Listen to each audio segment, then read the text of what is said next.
This is a tough one because Queen Creek's not unique in this. We have the state legislature made some pretty significant changes in the last session that greatly affect growing, developing communities like Queen Creek. One of the major areas that's really difficult for us is around the development fees and the limitations that the state legislature has put on us with regards to those fees.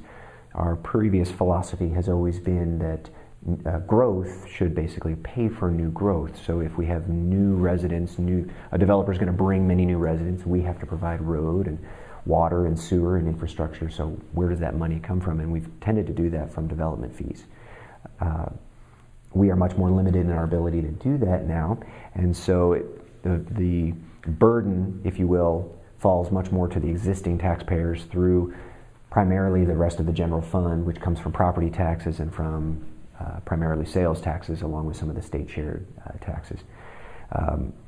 That's a difficult situation, right? Because if there's a new park or something that our residents want, again, disproportionately, those people who are existing homeowners would have to pay for all of that. So additionally, not unique to Queen Creek, but we're dealing with what everyone else is, the explosion of online sales and what that means to the brick and mortar slowdown, or maybe the sales tax from sort of brick and mortar outlets starting to recede. So I am very much a proponent of low taxes. I think that is the right approach for both businesses and for residents.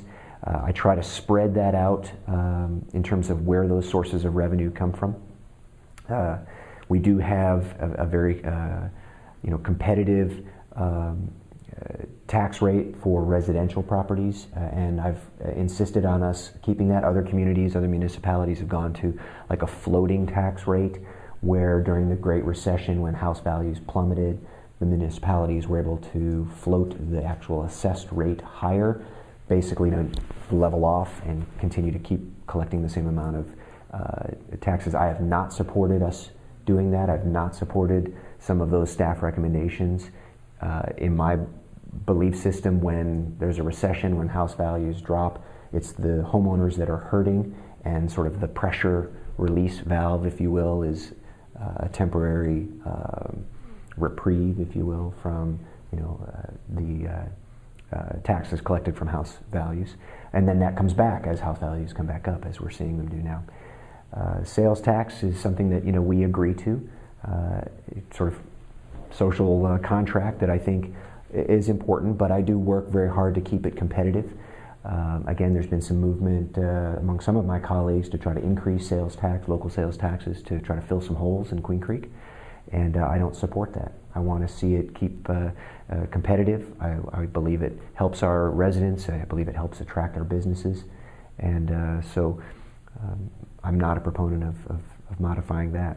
So I very much believe in responsible spending. It's one of my tenets of how I have served, and I believe in trying to fair share out where taxes come from across property and sales and development fees, where we can continue to collect them. But some of it is just making sure that we are responsible stewards of the money that we do collect and not overspend. And again, I think that I've been a strong proponent of that. Maybe we can talk about it in a little bit, but some of the other projects that I've been able to drive in Queen Creek, we've not had to raise taxes. We've not gone out to the residents for new bonds and things like that, and I've been very proud of that. So keeping things low, competitive, I think is the right thing for businesses and for my neighbors.